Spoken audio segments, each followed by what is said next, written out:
早晨，小米企喺窗邊望住外面，媽媽喺旁邊微笑，兩個人一齊望住天邊慢慢升起嘅太陽。小米好好奇，望住太陽問媽媽：點解太陽每日都會準時升起呀？媽媽對住小米微笑，伸手輕輕指住遠方嘅太陽。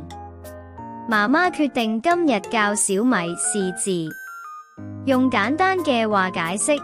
你睇，呢個字上面係日，就係太陽。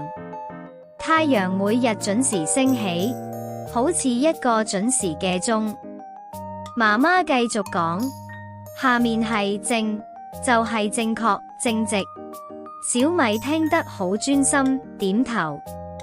媽媽笑住話：當日同正合埋一齊，就變成是，即係話呢樣嘢係正確，係嘅意思。太陽每日準時升起，係最正確嘅標準。小米學住媽媽讀係。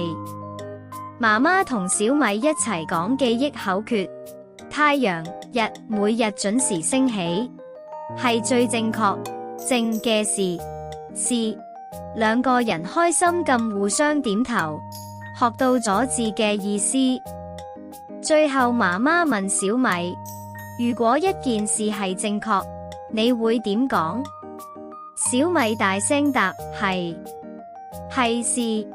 兩人笑住望住升起嘅太陽，太陽光照住佢哋全身，溫暖又安心。